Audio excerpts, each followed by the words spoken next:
আমাদের চ্যানেলের সকল আপডেট পেতে আপনার স্ক্রিনে সাবস্ক্রাইব ও বেল বাটনটিতে ক্লিক করুন।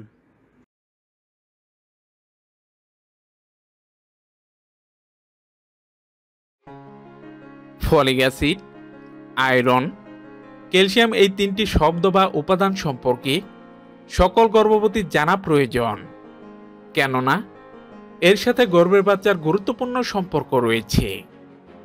একজন গর্ভবতীর কেন folic acid, iron, calcium tablet খেতে হয় এবং কোন সময় থেকে এগুলো শুরু করা উচিত, এরকম দরকারি কিছু তথ্য জানাবো আজ।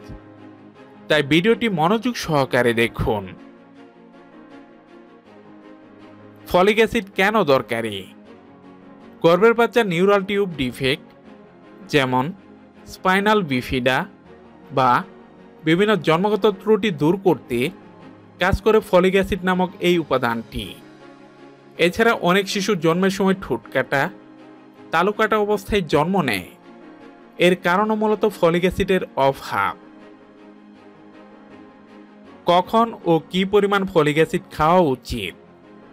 গর্ভধারণের একেবারে শুরু থেকে ফলিক অ্যাসিড খাওয়া উচিত, কেননা শিশুর ত্রুটিগুলো প্রথম থেকেই হতে পারে।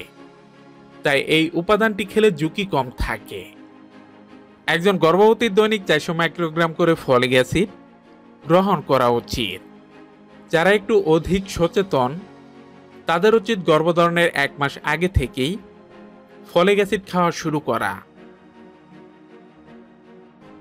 আয়রন কেন দরকারি? গর্ভধারণ করলে একজন নারীর শরীরে রক্ত উৎপাদন প্রায় 50 ভাগ বেড়ে যায়, কারণ এই সময় তার শরীরকে নিজের ও গর্ভের বাচ্চা দুজনের জন্য রক্ত সরবরাহ করতে হয়। আর রক্ত উৎপাদনে আয়রন খুবই জরুরি একটি উপাদান। গর্ভবতীর রক্তের পরিমাণ কম হলে তার নিজের ও শিশুরও নানা সমস্যা হতে পারে।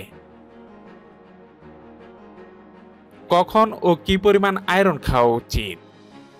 প্রথম ডাক্তারি চেকআপের পর থেকে বা গর্ভধারণের সাথে সাথে আয়রন সাপ্লিমেন্ট নিয়ম করে খাওয়া শুরু করা উচিত। একজন গর্ভবতীর দৈনিক 27 মিলিগ্রাম করে আয়রন গ্রহণ করলে ঠিক আছে ধরা হয়। দিনে কোন কোন সময় আয়রন সাপ্লিমেন্ট খাবেন সেটা আপনার ডাক্তারকে জিজ্ঞেস করলেই হবে। ক্যালসিয়াম কেন দরকারি?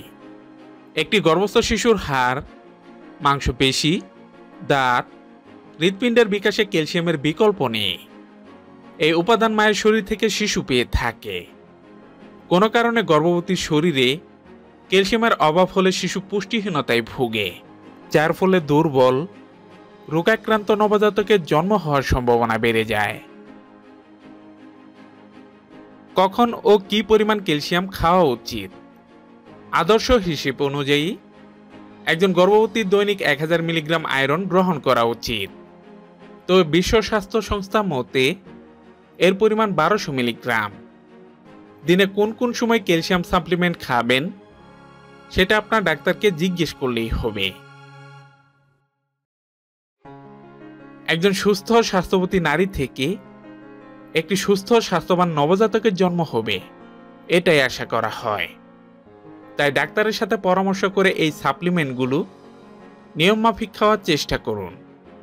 সেই সাথে ফলিক অ্যাসিড, আয়রন, ক্যালসিয়াম আছে এমন খাবার বেশি বেশি খাবেন। আশা করি ভালো থাকবেন।